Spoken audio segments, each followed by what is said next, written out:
Question number 9 আজকে দেখো এই question 19 a trust fund has 50,000 that is to be invest in two types of bond অর্থাৎ দুইটা বন্ডে ইনভেস্ট করা হয়েছে টোটাল 50,000 টাকা first bond pay 5% interest per year and the second bond pay 6% interest per year second bond থেকে সুদ পায় 6% প্রথম বন্ড থেকে 5% ইন্টারেস্ট পায় using matrix algebra determine how to divide 50,000 amount the two types of bond as to obtain an annual interest of takas 2,780 তাহলে আমাদের প্রশ্নে কি কি দেওয়া আছে সর্বপ্রথম দেওয়া আছে দুইটা বন্ডের ওরা ইনভেস্ট করছে 50,000 টাকা তাহলে আমরা প্রথমে ধরবো যে let investment in first bond প্রথম বন্ডে যে ইনভেস্ট করলো তাকে আমরা এক্স ধরলাম ঠিক আছে দুইটা বন্ডে মোট 50,000 টাকা ইনভেস্ট করছে তো বলছে প্রশ্নে বলছে এদের কোন বন্ডে কত ইনভেস্ট করছে তো এই জন্য আমরা প্রথম বন্ডকে কি ধরলাম এক্স ধরলাম তাহলে ইনভেস্টমেন্ট ইন সেকেন্ড বন্ডে ইনভেস্ট করছে কত মোট 50,000 এর মধ্যে এক্স এ যে ইনভেস্ট করছি সেটা বাদ দিলে কি সেকেন্ড বন্ডে ইনভেস্ট পাবো না আমরা মোট ইনভেস্ট হচ্ছে 50,000 প্রথম বন্ডে আমরা ধরে নিছি এক্স তাহলে দ্বিতীয় বন্ডটা হবে 50,000 মাইনাস এক্স এখন এটাকে যদি আমি ম্যাট্রিক্স আকারে সাজাই লিখব কি যে ইনভার্স ম্যাট্রিক্স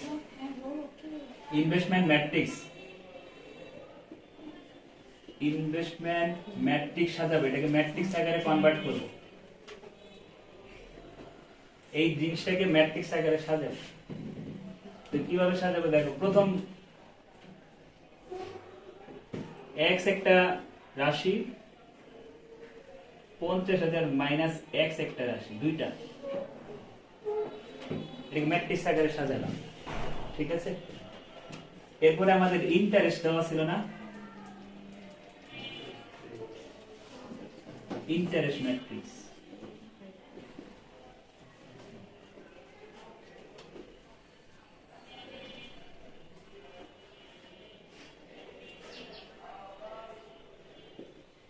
ইন্টারেস্ট ম্যাট্রিক্সটা কিভাবে সাজাবো দেখো আমার প্রথম বন্ড থেকে কয় পার্সেন্ট ইন্টারেস্ট পাই বলছিল 5%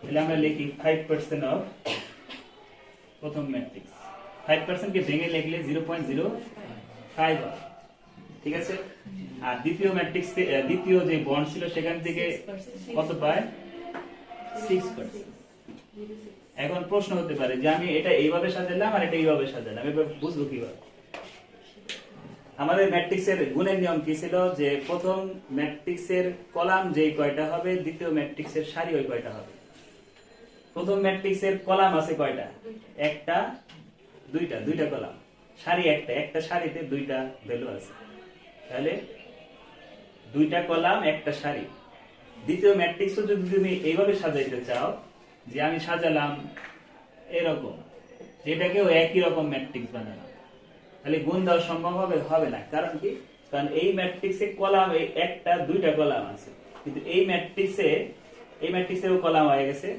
দুইটা কিন্তু সারি একটা ম্যাট্রিক্সের গুণের নিয়ম হচ্ছে প্রথম ম্যাট্রিক্সের কলাম যেই কয়টা হবে দ্বিতীয় ম্যাট্রিক্সের সারি ওই কয়টা হতে হবে প্রথম ম্যাট্রিক্সে এই একটা কলাম আর দ্বিতীয় ম্যাট্রিক্সে তাহলে এইদিকে সাজাতে হবে এই একটা সারি এই একটা সারি ঠিক আছে তুমি যদি এইভাবে সাজাও তাহলে কিন্তু গুণ দিতে পারবে গুণ কেন দিব কারণ আমাদের ইন্টারেস্ট বের করতে হলে কি করতে হয় মূল টাকার উপর ইনটু পার্সেন্টেজ করতে হয় না এই গুণ করার জন্য এই কাজটা করতে হবে এখন আমরা এই দুইটা ম্যাট্রিক্স গুণ করব ঠিক আছে গুণ করার আগে আমরা লিখি যে আমাদের দুইটা ইনভেস্ট থেকে আমরা মোট কত টাকা সুদ পাই সেটা প্রশ্নে দেওয়া আছে খেয়াল করছো এই যে লাস্টে বলছে যে 50,000 টাকা ইনভেস্ট করে দুইটা বন্ড থেকে 2,780 টাকা সে ইনকাম করে তাহলে কিভাবে লিখবো দেখো total interest of two bond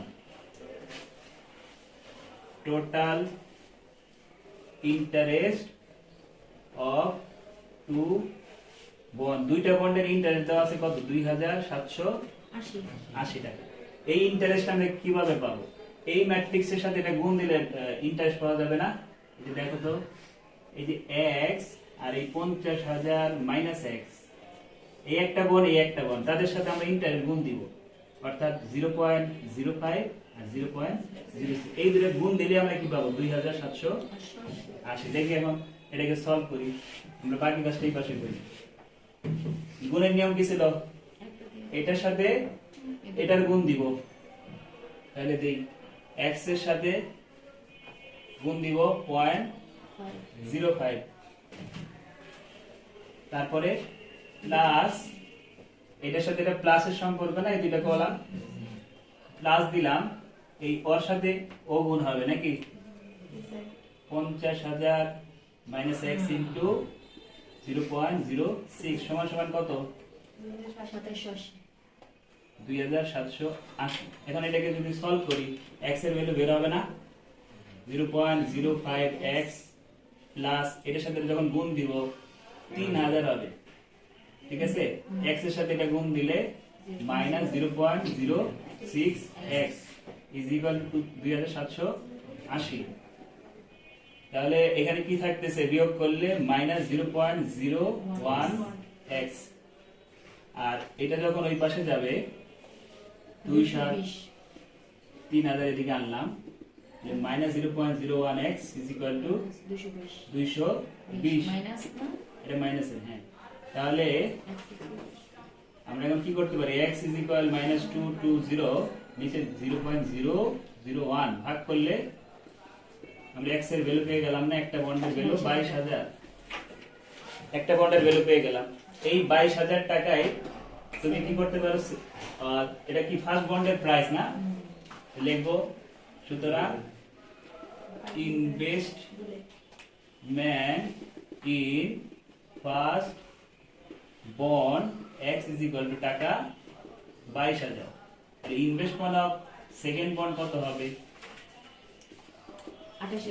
second bond, ওই সেকেন্ড বন্ড কি ধরছি, 50,000 মাইনাস x না, তাহলে x এর ভ্যালু কত, 22,000, তাহলে সেকেন্ড বন্ডে ইনভেস্ট কত, 28,000। এই মোট 50,000 টাকা ইনভেস্ট। স্যার এটা যে 50 থেকে কম হইব, সেকেন্ড এই কারণে হইছে যে খুব ওয়াইডে আছে না, ওয়াইডে বললে জটিল আছে বেশি, আর সমীকরণ বানাইতে হবে, x y ধরলেও হবে অঙ্ক, কিন্তু x y ধরে করলে অঙ্কটা বেশি বড় হয়ে যাবে। স্যার এটা আগে পরে দেখা যাবে না, 0.5 আর 0.6 এটাই কথা, এটা না এটা হ্যাঁ, এটা না আগে নিলে আবার ভুল হবে, গুণ দিতে পারবে না তো, শেষ হবে না। গুণ দিতে পারবে না, তখন তোমার তো কলাম হয়ে যাবে, একটা দুইটা কলাম, একটা সারি তো দুইটা তখন হবে না। স্যার এদিকে তো আমরা ধরে নিচ্ছি যে প্রথমটা থেকে দ্বিতীয়টা কম হইব, টোটাল থেকে প্রথমটা বাদ দিতে হবে, প্রথমটা থেকে টোটালটা বাদ দিতে হবে, মানে প্রথমটা যাবে তার থেকে এটা বাদ দিয়ে দ্বিতীয়টা বের হবে। তাহলে এটা শেষ, ঠিক আছে।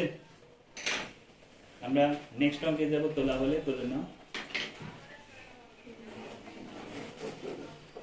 এই অঙ্কটা কিন্তু অনেকবার আসছে, ইম্পর্টেন্ট একটা ম্যাথ, ঠিক আছে। এর প্রবলেম কত ছিল, সাজেশনের প্রবলেম 19 ছিল।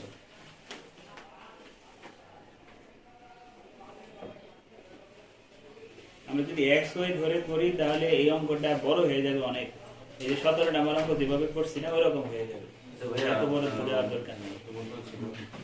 বাংলায় করছি ম্যাথটা, আমার এখানে লিখছি বিনিয়োগ ম্যাট্রিক্স, সুদের হার ম্যাট্রিক্স, সুদ ম্যাট্রিক্স কোন সুদের হার ও ইন্টারেস্ট রেট ম্যাট্রিক্স হবে, সরি ইন্টারেস্ট রেট ম্যাট্রিক্স হবে, ইন্টারেস্ট রেট হবে এখানে, হ্যাঁ ইন্টারেস্ট রেট, ইন্টারেস্ট ওইটা 2780, ঠিক আছে।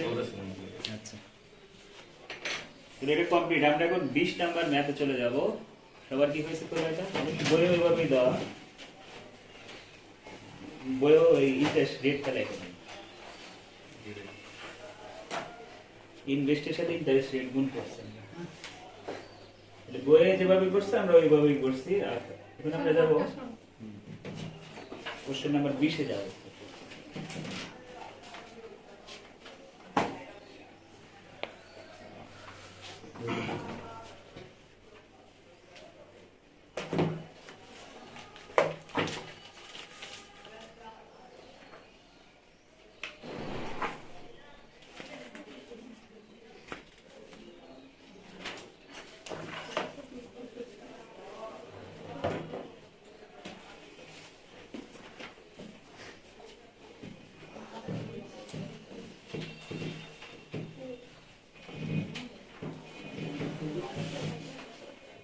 মুসবো হ্যাঁ, বুঝলাম।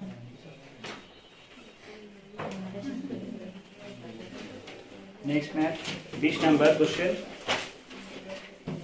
এটাও মোটামুটি ইজি আছে কোশ্চেনটা। এর প্রশ্ন দেখি, a manufacturer produce P product PQR which he sells into market. একজন উৎপাদনকারী প্রতিষ্ঠান তারা তিনটা পণ্য এখানে ই করে না, তিন ধরনের পণ্য PQR বিক্রি করে দুইটা মার্কেটে। অ্যানুয়াল সেলস ভলিউম আর ইন্ডিকেট অ্যাজ ফলো। বাৎসরিক বিক্রয়ের পরিমাণ কোন মার্কেটে কত এবং কোন ধরনের প্রোডাক্ট কতগুলো সেল করে সেটা দেওয়া আছে। তো রিকোয়ারমেন্ট একে বলছে যে if unit price sales price of PQR আর টাকা 2.5 and 1.25 and 1.5 respectively, find the total revenue in each market with the help of matrix algebra. Matrix এর মাধ্যমে আমাকে বের করতে বলছে কোন মার্কেটে কত টাকা আমাদের রেভিনিউ হয়। ঠিক আছে, রেভিনিউ মানে হচ্ছে যে তোমার আয়, অর্থাৎ তুমি মোট কয় টাকা বিক্রি করলা। ঠিক আছে, তো তুমি কয় টাকা বিক্রি করলা সেটা বের করতে হলে এই সেলস এর ইউনিটের সাথে সেলস প্রাইস গুলো গুণ করতে হবে। তো আমাদের প্রথমে প্রোডাকশন ম্যাট্রিক্স কে আমরা কি ধরবো, ঠিক আছে, প্রোডাকশন ম্যাট্রিক্স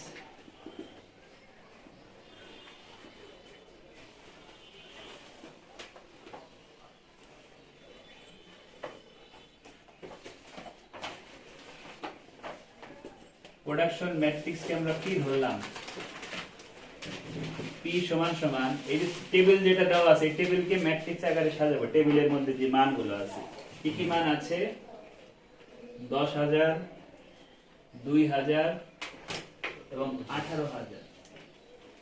ঠিক আছে, এটা P, এটা Q আর এটা R এর মান। এটি লিখতে হবে উপরে, লিখলে ভালো, না লিখলেও সমস্যা নেই। 6,000, এটা 20,000, 20,000 আর এটা 8,000। 8,000। এইগুলো প্রশ্নে দেওয়া আছে। এই প্রোডাকশন গুলো বা সেলস ইউনিট গুলোকে আমরা প্রোডাকশন ম্যাট্রিক্স বললাম, যে এতগুলো পণ্য তৈরি করা হয়েছিল বা সেলস করা হয়েছিল। এরপরে আমরা ধরবো selling price matrix, sales price matrix. আচ্ছা, এক কাজ করি, এইটাকে এস কি ধরি, কি বলে, এক্স ধরি। হ্যাঁ, কারণ আমাদের এখানে আবার প্রাইস আছে, তো ওইটাকে পি ধরবো, এটাকে এক্স ধরি। ঠিক আছে, পি ধরলেও ঝামেলা হবে, কারণ এখানে আবার পি আছে, ধরা যাবে না। হ্যাঁ, এরপর এটা হলো সেলস প্রাইস, এটাকে আমরা ওয়াই ধরি। ঠিক আছে, সেলিং প্রাইস ম্যাট্রিক্সকে ওয়াই ধরলাম, ওয়াই সমান সমান। এখন প্রশ্ন হলো তুমি এই সেলস প্রাইস গুলোকে কিভাবে সাজাবা, এটাকে সারে সাজাবা না কলামে সাজাবা। যেহেতু গুণ করবো আমরা, এখানে কলাম আছে কয়টা, গুণের নিয়ম কলাম আগে গুনবো। এই প্রথম ম্যাট্রিক্সের 1টা 2টা 3টা, প্রথম ম্যাট্রিক্সের যেই কয়টা কলাম হবে আমি যার সাথে গুণ দেব সেই ম্যাট্রিক্সের সারি সমান হইতে হবে। তাহলে আমাদের প্রশ্নে যে সেলিং প্রাইস দেওয়া আছে 2.5, 1.25, 1.5 তিনটা মান দেওয়া আছে টেবিলের নিচে। এখন আমি যদি এইভাবে লিখি এটাকে 2.5, 1.25 আর হচ্ছে 1.5, এইভাবে যদি লিখি তাহলে কিন্তু হবে না। কেন হবে না? কারণ এখানে 1টা 2টা 3টা কলাম আছে কিন্তু সারি আছে একটা। এইভাবে সাজালে হবে না, আমাকে সাজাতে হবে কিভাবে, 2.5, 1.25 আর 1.50। ঠিক আছে, এইভাবে সাজাতে হবে। এখন দেখো তো কলাম এখানে সারি কয়টা হয়েছে, একটা দুইটা তিনটা, কলাম একটা দুইটা তিনটা, দ্বিতীয় ম্যাট্রিক্সের সারি তিনটা। ঠিক আছে, এখন আমরা যেহেতু প্রশ্নে রেভিনিউ চাইছে, তাহলে আমরা কি করব, এই দুইটাকে গুণ করব। রিকোয়ারমেন্ট একে চাইছে রেভিনিউ টোটাল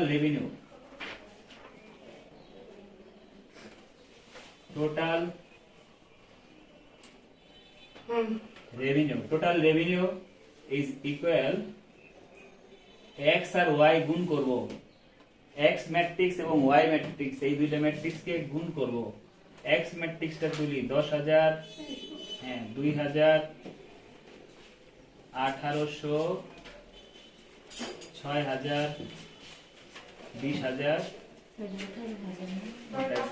উপরেরটা তা আমি ভুল লিখছি এখানে 18,000, বাকি সব ঠিক আছে না?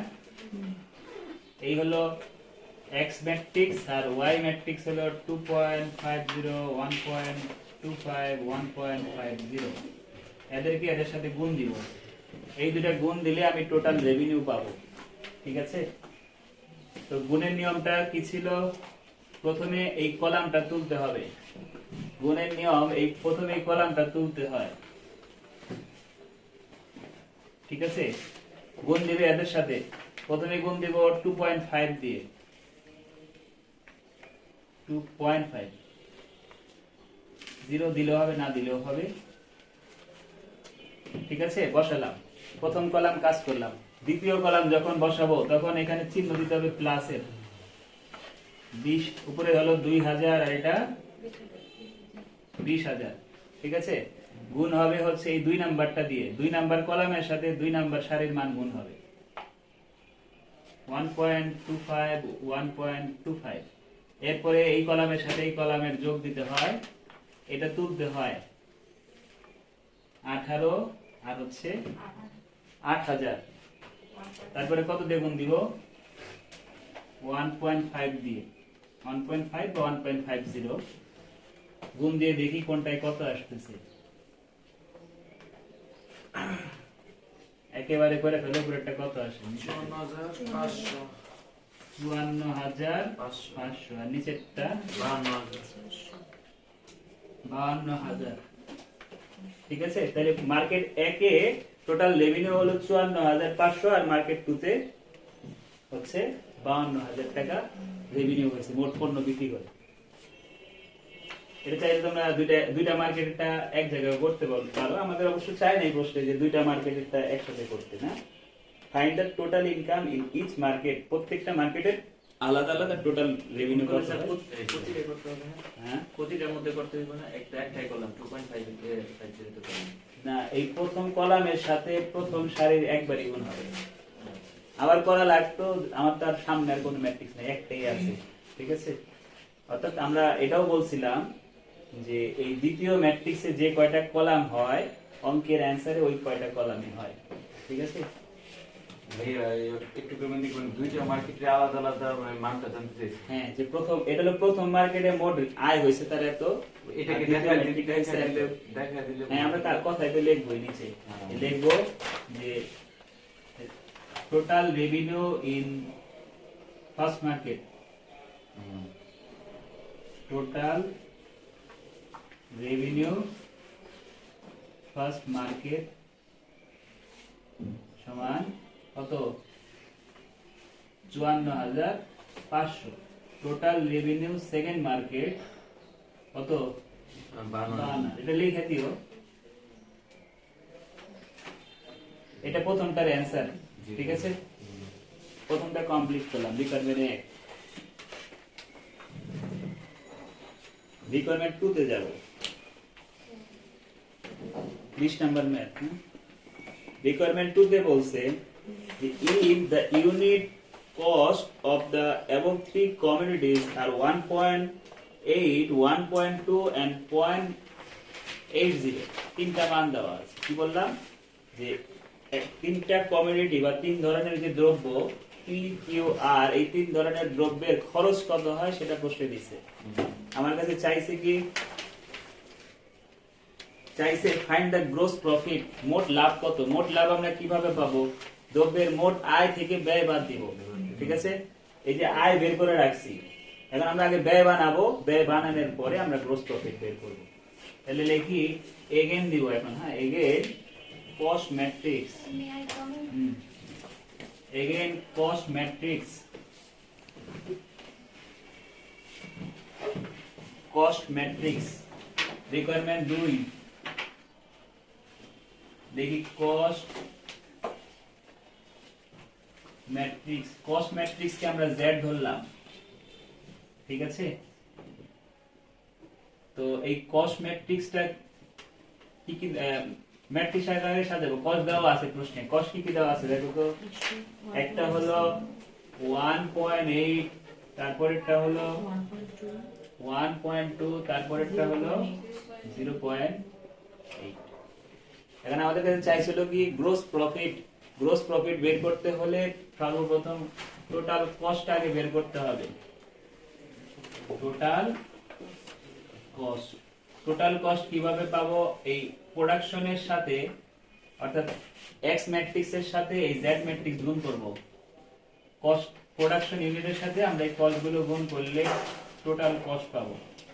এই 10,000, 6,000 এগুলো পোস্টে দেওয়া আছে ছকের মধ্যে, আমরা এটাকে ম্যাট্রিক্সে কনভার্ট করে নিয়েছিলাম।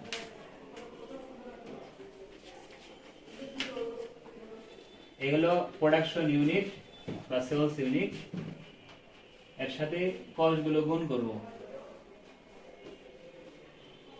এই দুটাকে গুণ করব, করলে আমরা কি পাবো? টোটাল কস্ট পাবো।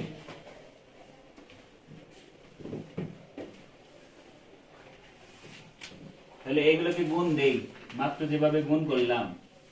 প্রথম কলামের সাথে প্রথম রাশির সারির মান গুণ হবে, প্লাস দ্বিতীয় কলামের সাথে দ্বিতীয় সারির ভ্যালু গুণ হবে, যোগ তৃতীয় কলামের সাথে তৃতীয় কলামের সাথে তৃতীয় রাশির মান গুণ, তৃতীয় সারির মান গুণ হবে, ঠিক আছে?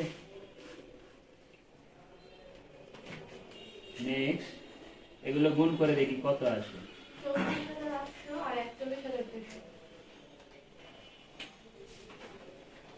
তাহলে আমরা প্রথম মার্কেটে টোটাল কস্ট পেলাম 34,800 আর দ্বিতীয় মার্কেটে 41,200 টাকা, ঠিক আছে? আমাদের সলিউশন যাদের কাছে আছে তাদের এখানে একটু ভুল আছে, ম্যাট্রিক্সে সাজানো ভুল আছে। 2.5, 1.25, 1.5 এগুলো তারা রো আকারে সাজাইছে। তোমরা যদি সলিউশনের দিকে তাকাও, হয়তো সবার বই নাই, যারা হয়তো আগে নিয়েছো তাদের বইতে খেয়াল করে দেখো, সলিউশনে একটু কারেকশন আছে। এগুলো রো হবে না, এটা কলাম হবে। হ্যাঁ, কলাম হবে। ঠিক আছে, অনেক আগে বই নিয়েছো, তাদের ভুল আছে।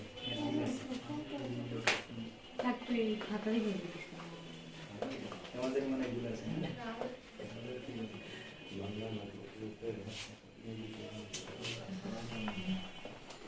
তাহলে আমরা রেভিনিউ বের করলাম, কস্ট বের করলাম, এখন আমরা গ্রোস প্রফিট বের করব। তাহলে গ্রোস প্রফিট কিভাবে পাবো? দেখো, গ্রোস প্রফিট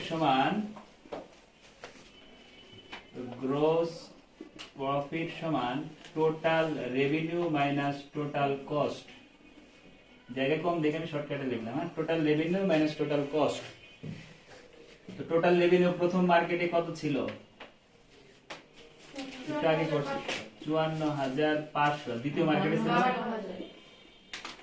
মাইনাস কস্ট প্রথম ম্যাট্রিক্সে 34,800, দ্বিতীয় ম্যাট্রিক্সে 41,200। আমরা যদি বিয়োগ করি দুইটা, 19,700 আর 10,800। কোন মার্কেটে গ্রোস প্রফিট কত দেখছো? প্রথম মার্কেটে লাভ করছে 19,700, দ্বিতীয় মার্কেটে 10,800। আমাকে কি বলছে যে দুইটা মার্কেট একত্রে কত হয়? না, কিছু বলে নাই এরকম। বলো না, যদি গোল্ড পলিসি বললে আবার এই দুটাকে এক জায়গায় করে দুই মার্কেট মিলিয়ে তার লাভ হয় এই কত 19। এটা কি ভাই তাহলে যোগ করে দিতে হবে না? যদি চায় তাহলে দিবেন আর কি। এখানে শুধু বলছে যে গ্রোস প্রফিট বাই করতে। হ্যাঁ। দুই মার্কেটে মানে গ্রোস প্রফিটটা বাই করতে। আলাদা আলাদা তো উল্লেখ করে না, আলাদা আলাদা করে তার মানে এটা কি যোগ করে দিতে হবে? যোগ করে দিই। যোগ করে দিতে হবে। টোটাল প্রফিট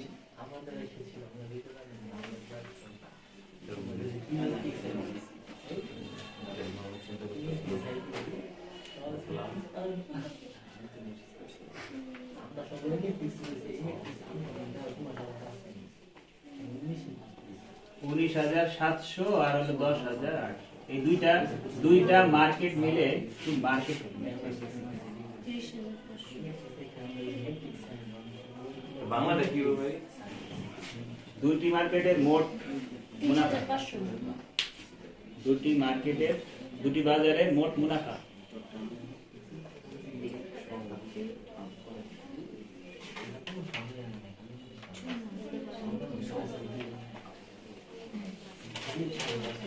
স্যার যোগ যদি না করে দেখে তাহলে না করলে হবে যে কেউ মানে মেনশন করে দেয় না যে কি করতে হবে, জাস্ট করে মোট লাভ বের করতে হবে। এটা শেষ। আমরা এখন এই 21 করলে মনে হয় আমাদের ম্যাট্রিক্স শেষ হবে, এবার ডিটারমিনেন্টে যাব। আমাদের সেটা করা লাগবে। আমাদের এটা করা লাগবে। ম্যানেজমেন্টের আসছে, আচ্ছা অ্যাকাউন্টিং আর বাকি যারা আছে তাদের করাই। এটা 2-3 মিনিট লাগবে। ম্যানেজমেন্টটা একটু ওয়েট করো 2 মিনিট। এই দেখো 21 নাম্বার ম্যাথটা, এই সবাই দেখো, শুধু ম্যানেজমেন্টটা একটু 2 মিনিট ওয়েট করো। The price of 3 commodities, খেয়াল করি তোমরাও দেখতে পারো কেমন আসছিল। সাজানোটাই আসলে মেল মুখ্য বিষয় ছিল এই অঙ্কটায়, সাজাতে পারে নাই অনেকেই কোশ্চেনটা। The price of 3 commodities A, B, C in a shop, একটা দোকানের আমাদের 3টা দ্রব্যের দাম দেওয়া আছে 5 টাকা, 6 টাকা এবং 10 টাকা। Customer X buy 8 unit of A, অর্থাৎ কাস্টমার A X সে 8টা পণ্য কিনছে A, 7টা পণ্য কিনছে B এর এবং 6টা পণ্য নিচে হচ্ছে C এর, ঠিক আছে। কাস্টমার Y সে কিনছে 6টা A, 7টা পণ্য কিনছে B এবং C এর পণ্য কিনছে 8 ইউনিট, ঠিক আছে। Find the price of the commodity, কমোডিটির প্রাইস কত হবে, quantity bought and the amount spent through matrix method হবে, matrix method স্পেলিং এ ভুল আসছে এখানে, matrix method।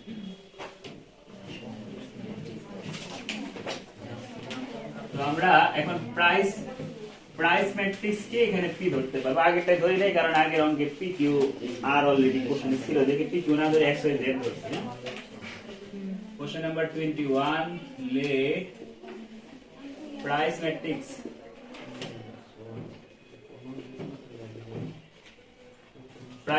কে আমরা x ধরলাম।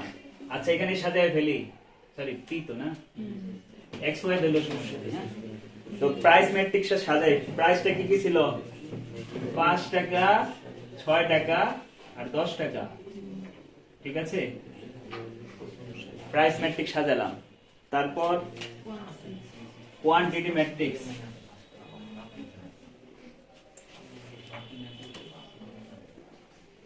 কোয়ান্টিটি ম্যাট্রিক্স কে আমরা কিউ ধরলাম।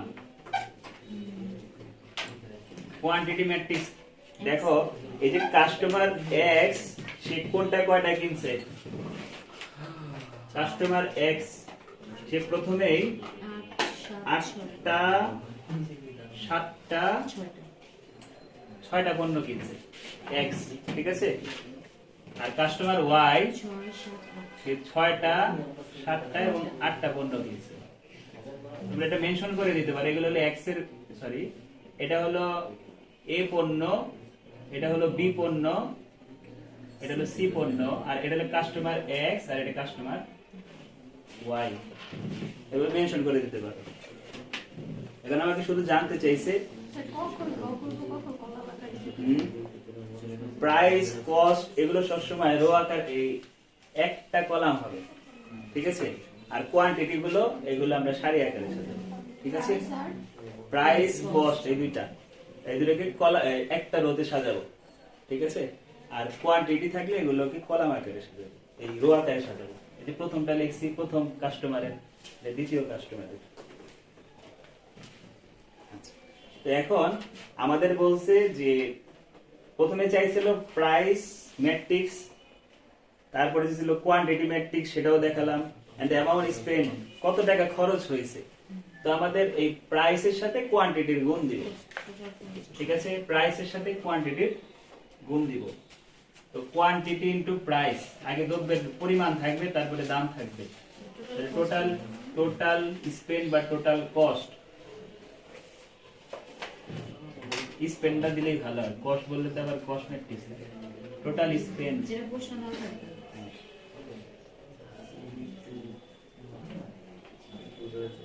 এটা কি পাবো? এই যে দ্রব্যের পরিমাণের সাথে দাম গুণ দিলেই হয়ে যাবে। দ্রব্যের পরিমাণ হলো 8, 6, 7, 7, 6, 8, এদের সাথে গুণ হবে দ্রব্যের দাম। 5 টাকা খরচ করছে, 6 টাকা, 10 টাকা। তাহলে এই 8, 6 এর সাথে গুণ হবে 5, যোগ এই 7, 7 এর সাথে গুণ হবে এই 6, যোগ 6, 8 এর সাথে গুণ হবে 10। টোটাল কস্ট কত হলো, এটাই অ্যান্সার, ঠিক আছে। তাহলে দ্রব্যের দাম, দ্রব্যের পরিমাণ এবং মোট খরচ।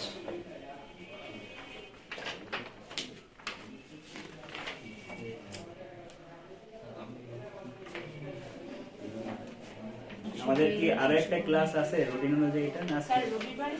আজকে মনে হয় শেষ। না, রবিবারে এই ক্লাসটা অফ রাখছি নির্বাচনের কারণে। আরেকটা আছে আচ্ছা, দেখবেন ওটা। আমরা এখন ডিটারমিনেন্ট করব। ডিটারমিনেন্ট আমরা একটু এমনিও আমরা আগে করছি, ইনভার্স করার সময় ডিটারমিনেন্ট করছি, ওইখানে সংখ্যা করছে, আর এখন এখানে বর্ণ দেওয়া আছে, অর্থাৎ A B C D letter দেওয়া। লেটারের ডিটারমিনেন্ট গুলো কিভাবে করতে হয় দেখো।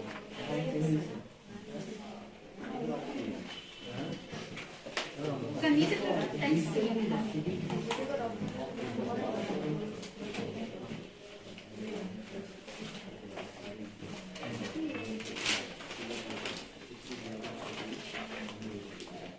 ম্যাট্রিক্সের ডিটারমিনেন্ট,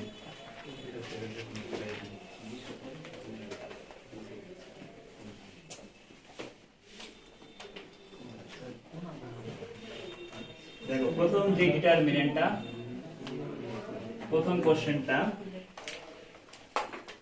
প্রমাণ করতে বলছে, কি প্রমাণ করতে বলছে? 1 1 1 a b c a square b square c square সমান প্রমাণ করতে বলছে। এটা সমান হবে a minus b into b minus c into c minus a। এটা প্রমাণ করতে হবে। তো এই অঙ্কগুলো কয়েকটা রুলস আছে, হ্যাঁ। তো কোন ক্ষেত্রে কোন রুলসটা হবে সেটা আমরা একটু একটা একটা করে অঙ্ক করবো আর বলবো, হ্যাঁ। এই অঙ্কগুলো করার জন্য এখন যে রুলসটা অ্যাপ্লাই করব সেই রুলসটাকে বলা হয় আমাদের কলামের রুলস। কলামের রুলস বলতে যখন কোশ্চেনে দেখবা প্রথম সারি বা দ্বিতীয় সারি, আচ্ছা আমরা ব্র্যাকেটটা ভুল দিয়ে ফেলছি, এটা ম্যাট্রিক্সের ব্র্যাকেট দিয়ে ফেলছি, এটা ডিটারমিনেন্টের ব্র্যাকেট হবে, হ্যাঁ। দুইটা দাগ, শুধু ডিটারমিনেন্ট শুধু দুটো দাগ হয় দুপাশে, ঠিক আছে।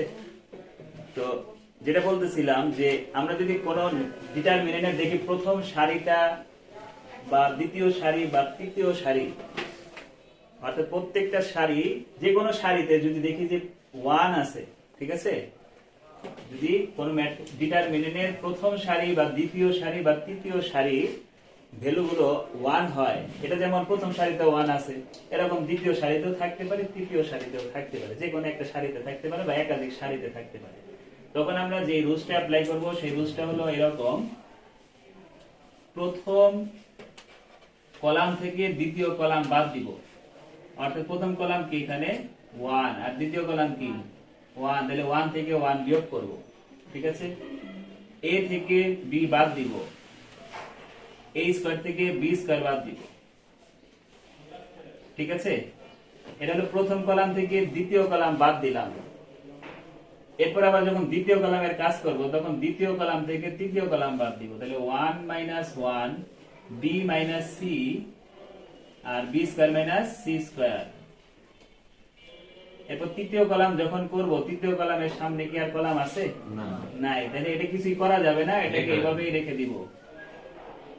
স্যার ফার্স্টে ঠিক আছে, এটা থেকে প্রথমটা থেকে দ্বিতীয়টা, দ্বিতীয়টা থেকে তৃতীয়টা বাদ যাবে, হারটা যেভাবে আছে ওভাবে থেকে যাবে। এখন যেই রুলসটা আমরা অ্যাপ্লাই করছি ব্র্যাকেটে আমাদের অ্যাপ্লাইটা দেখাই দিতে হবে। অ্যাপ্লাই কি অ্যাপ্লাই করছি? সি, সি মানে হচ্ছে কলাম, প্রথম কলাম, এই জন্য 1 দিলাম। ঠিক আছে, প্রাইম কেন দিলাম? কারণ প্রথম কলাম তার আগের মতো নাই, পরিবর্তন হয়ে গেছে না, বিয়োগের কাজ হয়েছে না, এই জন্য প্রাইম আনলাম।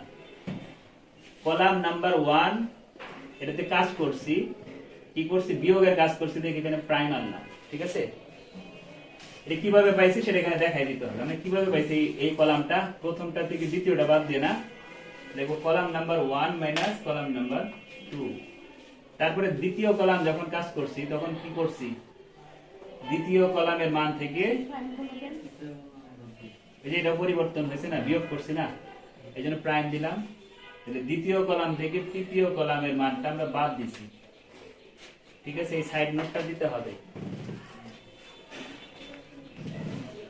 এবং এই রুলসটা কখন অ্যাপ্লাই করব বলছি? যে সারিতে যদি সব 1 থাকে। ঠিক আছে, এখানে যে কোনো সারি হতে পারে, প্রথম সারি, দ্বিতীয় সারি বা তৃতীয় সারি। এরপর সেকেন্ড কাজ হচ্ছে যোগ বিয়োগ করা। এখানে বিয়োগ করে করে যা আসবে বসাবো। প্রথমটা বিয়োগ করলে 0, এটাও 0, এটা 1। এরপরে এখানে a মাইনাস বি, এখানে b মাইনাস সি, এখানে c, এখানে হলো a square minus b square, b square minus c square, আর এখানে c স্কয়ার। তাহলে প্রথমে অ্যাপ্লাই করলাম, অ্যাপ্লাই করার পর তুমি দেখবা যে এই অ্যাপ্লাইটা করলে অলওয়েজ এরকম একটা ভ্যালু বের হবে, অর্থাৎ দুইটা 0 বের হবে, একটা 1 বের হবে অলওয়েজ।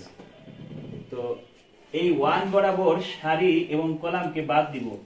এই 1 বরাবর সারি এবং কলামকে যদি বাদ দেই, মাঝখানে এই 4 জন থাকবে না, তো এই 4 জনকে আমরা লিখব। তাহলে আমরা এই পাশে লিখি a minus b, b minus c, নিচে a square minus b square, আর এখানে b square minus c square. ওইগুলোকে বাদ দিয়ে দিছি। তাহলে মনে রাখবা যে এখানে 1টা এখানেও হতে পারে, এখানেও হতে পারে, এখানেও হতে পারে, এবং যেখানে 1 হবে ওই বরাবর দেখবে 0 থাকবে অবশ্যই। ঠিক আছে, তো যদি মনে করো এখানে 1 থাকতো তাহলে অবশ্যই এই দুটো 0 হইতো, তখন এই লাইনটা এবং এই লাইনটা বাদ দিতাম। ঠিক আছে, যদি এইখানে 1 হয় তাহলে অবশ্যই এই দুটো 0 হবে, তাহলে এই লাইনটা আর এই লাইনটা বাদ দিয়ে এই 4টাকে লিখি। আর এই অঙ্কে কি হয়েছে? এখানে 1 হয়েছে, তাহলে এই বরাবর সারি কলাম বাদ দিয়ে এই 4টাকে লিখছি। লেখার পরে এই নিচেরটাকে সূত্রে লেখা যায় না? না, এখানে নোট দিতে হয় না। এখানে যদি সূত্র লিখি তাহলে এটা হয় না, b plus c into b minus c, সূত্রে ভাঙছি। তারপরে কি করা যায়? ম্যাট্রিক্সের একই কলাম থেকে একই কলামের মধ্যে যদি সেম হয়, দেখো তো যে এখানে সেম হয়েছে না, এই কলাম থেকে অথবা রো থেকে একবার কমন নিতে হবে। এই যে এখানে a মাইনাস b আছে, এখানে a মাইনাস b আছে, তুমি আবার ওইদিকে যাবা না। ঠিক আছে, এদিকেও যদি a মাইনাস b থাকে ওইদিকে তাকাবা না, তুমি যদি কলাম থেকে নাও তাহলে কলাম থেকে একবারে নিতে হবে, সারি থেকে নিলে সারি থেকে একবারে নিতে হবে। আমাদের এখানে মিলে গেছে কোন দিকে? কলাম থেকে না, তাহলে এখান থেকে আমি একবার কমন নিলাম a মাইনাস b। ঠিক আছে, আর এইদিকে কি মিলছে? b minus c। কমন নেওয়ার পরে এখানে কি থাকবে? এখানে কি কিছু থাকবে? আর কিছু না থাকলে আমরা এখানে কি লিখি? 1 লিখি না? এটা তো কমন নিয়েই নিছি, তাহলে এখানে এই জায়গাটা 1 দিয়ে ফিল আপ করতে হবে নাকি? আবার এখান থেকেও কি কমন নিছি? a মাইনাস b, তাহলে থাকবে কি? a plus b। এখানেও ঠিক একই ভাবে এখান থেকে b মাইনাস c কমন নিয়ে ফেলছি, তাহলে এখানে আর বসাবো কি? তাহলে 1, আর এখানে b c কমন নিছি, তাহলে থাকবে কি? b plus c। এরপর a minus b b minus c এটা আর গুণ দিব, এটার সাথে এটা যদি গুণ দেই বি প্লাস সি হবে, মাইনাস এটার সাথে এটা গুণ দিলে a প্লাস বি। ঠিক আছে, ব্র্যাকেটটা তুলে দিলে কি থাকে, এর সাথে এর গুণ হয় আর এর সাথে এর গুণ হয়, মাঝখানে নিয়ম অনুযায়ী ম্যাট্রিক্সে ডিটারমিনেন্ট করার সময় আর আর এই গুণের সময় মাঝখানে সূত্র আসে, সূত্র অনুযায়ী মাইনাস আসে। তাহলে এখানে কি থাকবে a মাইনাস বি, এখানে থাকবে কি b মাইনাস সি, এখানে কি থাকবে b plus c minus a minus b, লাস্টে a minus b b minus c c minus a। এটাই আমাদের রাইট হ্যান্ড সাইড, যেটা প্রমাণ করতে বলছিল সেটা প্রমাণ করছে।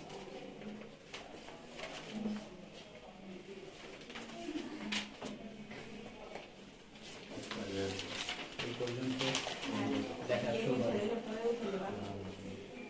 রাইট হ্যান্ড সাইড লেখাটা কমন নেওয়া। এই যে এইখানে দেখছো নিচ ছিল যে, এখান থেকে দুইটাই যখন কমন নেব নিচে থাকবে এটা, আর এখানে 1 লিখতে হয়। ঠিক আছে, খালি খালি ধরে রাখা যাবে না, এখানে 1 লিখতে হবে। লিখি left hand side is equal to right hand side root. এই প্যাটার্নের আরো 2টা না 3টা অঙ্ক আছে, এই যে 2 নাম্বারটা 4 নাম্বারটা।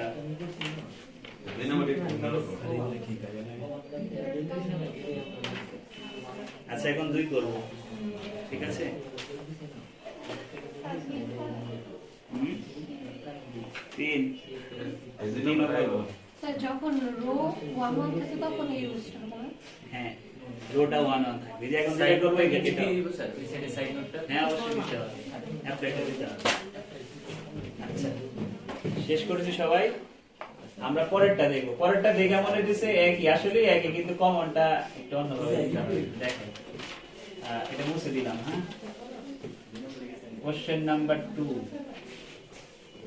কোশ্চেন খুলি সবাই। না এটাও সেম, উল্টা কমন ভাব দিতে হবে। দেখো left hand side 1 1 1 1 p p square 1 p square p পাওয়ার 4। এখানেও 1 1 1 আছে নাকি? এই যে 1 আছে না সবাই, তাহলে আমরা রুলস অ্যাপ্লাই করি। এখন যে রুলস অ্যাপ্লাই করব আমাকে অবশ্যই খেয়াল রাখতে হবে কি বানাইতে বলছে। ডান পাশে দেখো তো কি আছে, এই p into p square minus 1, অর্থাৎ সহজ ভাষায় p টা আগে আছে 1 টা পরে আছে। এখন তুমি যদি এইটা থেকে এটা বাদ দাও শূন্য হবে, এটা থেকে এটা বাদ দাও শূন্য হবে। ঠিক আছে, এখন তুমি যদি এটা থেকে এটা বাদ দাও তাহলে কিন্তু 1 মাইনাস p হয়ে গেল। আমার দরকার p মাইনাস 1, তাহলে আমাকে বাদটা উল্টা দিতে হবে। অর্থাৎ এটা থেকে এটা বাদ দেবো, এটা থেকে এটা বাদ দেবো, উল্টা বাদ। অর্থাৎ এরকম দেখো 1 থেকে 1 বাদ দিলাম, এই 1 থেকে 1 বাদ দিলাম, আর এখানে p থেকে 1 বাদ দিলাম, আর এখানে p স্কয়ার থেকে 1 বাদ দিলাম। তাহলে প্রথম কলামের কাজ শেষ হলো। দ্বিতীয় কলাম যখন করব আবার, তখন এর থেকে এটা বাদ দিব, তখন বাদ দিচ্ছি সামনে থেকে, এখন বাদ দিচ্ছি পিছের থেকে। তো একবার রেখে দিব না? না না, সাথে কোনো কাজ ওটা বলছে না 1 মাইনাস 1 p স্কয়ার মাইনাস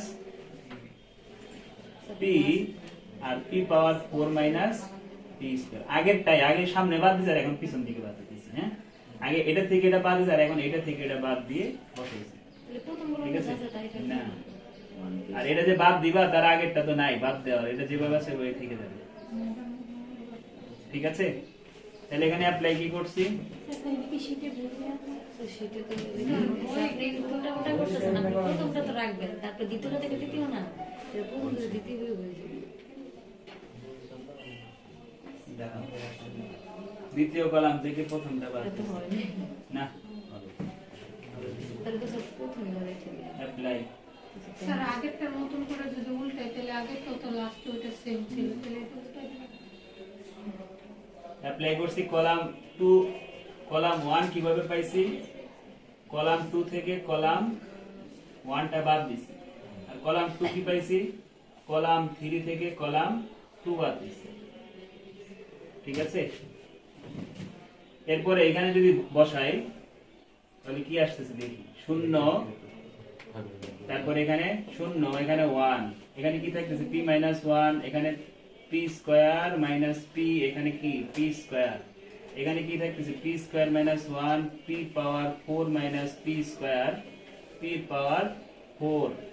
এরপরে আমরা কি বলছি, এটা বাদ দিয়ে দিতে না, যদি এটা বাদ দেই তাহলে আমাদের কি থাকবে, থাকবে হলো p মাইনাস 1, থাকবে p স্কয়ার মাইনাস 1, এখানে থাকবে p স্কয়ার মাইনাস p, এখানে থাকবে p পাওয়ার 4 p স্কয়ার।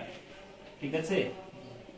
আচ্ছা, এরপর আমরা এটাকে যদি ভেঙে লিখি, এটা যেভাবে আছে রাখলাম, নিচেরটা কি লেখা যায়, a square minus b square না, 1 এর স্কয়ার থাকা না থাকে একই কথাই নাকি, তাহলে এই p plus 1 into p minus 1, আর এদিকে p কমন নিলে p মাইনাস 1, এখানে কি লেখা যায়, p স্কয়ার মাইনাস 1 দুইবার লেখা যায় না, এখান থেকে p স্কয়ার কমন নিলে মাইনাস 1 আসে। এই যে এটা হয় নাকি। হ্যাঁ, সো এটাও যদি s কে আমরা b স্কয়ার সূত্র p স্কয়ার তো হবে ভাই, ওটা p স্কয়ার হবে, p স্কয়ার হবে, আচ্ছা তাহলে এটা বানার দরকার নাই, থাক। একরকম বানানো ট্রাই করতে, কমন নিব তো এইজন্য একরকম বানাইতেছি আর কি। হ্যাঁ, তাহলে এটার বানালাম না, এটাকে খালি p স্কয়ার কমন নিলে, যে দেখো তো এটা মিলছে, এটা মিলছে না, কমন নিতে পারবে। তো এই যে এটা আর এটা মেলার কারণে আমি একবার কমন নিলাম, আর এখান থেকে এখানে এটা আর এটা মিলে গেছে, এটা একবার কমন নিলাম। ঠিক আছে, কমন নিলে আর থাকবে কি, এখানে কি কিছু থাকে না না, কিন্তু পুরোটা কমন নিয়ে নিছি, এটা 1 লিখবো এখানে, আর এখান থেকে এটা কমন নিয়ে নিছি, তাহলে এখানে কি থাকবে, 1 থাকবে। এখান থেকে এটা কমন নিয়ে নিছি, তাহলে থাকবে কি, p, এখান থেকে এটা নিছি, তাহলে কি থাকবে, p স্কয়ার, তাহলে p minus 1, p square minus 1, আর গুণ করি, তাহলে p স্কয়ার মাইনাস p, তাহলে এখানে লেখা যায় p minus 1, p square minus 1, এখানে p কমন নিলে p মাইনাস 1, এখানে দুইটা p না, p মাইনাস 1। আমি প্রমাণ করতে বলছি কি, হ্যাঁ এই যে p আগে লিখলাম, সাজায় লিখতেছি আর কি। হ্যাঁ, p square minus 1, p minus 1, এটাই কি রাইট হ্যান্ড সাইড। বইয়ে যেভাবে করছে ওইভাবেও হবে। এই অঙ্কগুলা কি আসলে রাইট হ্যান্ড সাইডটা মেলানো রুলস এর মধ্যে থেকে। ঠিক আছে, sir p square minus q টা কি বলে দিছে? কমন নিছে, কোনটা এটা, এটা পরের নিচে লাইন, এটা, এই সাইডে এটা হ্যাঁ এখান থেকে p কমন নিছি, তাহলে p মাইনাস 1 এটা থাকবে। না, ওইটাই ওই যে কমন নিছে না, ওটার পরে নাই। এটা হ্যাঁ হ্যাঁ এদিকে কোন জায়গায়, ও এটা, হ্যাঁ হ্যাঁ ওইটা। এই যে আর গুণ করছি। আর ঠিক আছে, বইটাও যে বলতা না, কিন্তু বইটাও আপনি দ্বিতীয় কোনো আগে নিচ্ছেন না, এটা এই বাতিলে দেখি না, উপরে উপরে উপরে 3 তো একটা লাইনের একদম লাস্টে 3, এটার উপরে একটা c এটা 2 মাইনাস c 1 1 ফুল নেম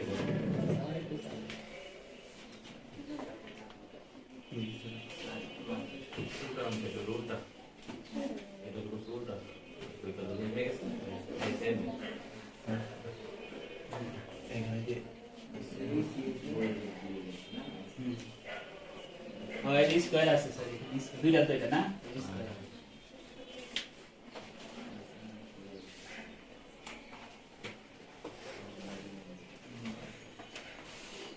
আরেকটা করব এই টাইপেরই থাকবো, ওইটা পরে করব। 3 আমরা নেক্সট ক্লাসে করব, আজকে আমরা 4 করে শেষ করে দেব। সবাই 4 নাম্বার কোশ্চেনটা করব। দুইটা তো বেরিয়ে গেছে, আরেকদিন তো করার টাইম আছে আমার কাছে, টাইম আচ্ছা আরেকদিন করে আরেকদিন আগে আরেক ক্লাস হলে হয়ে যাবে।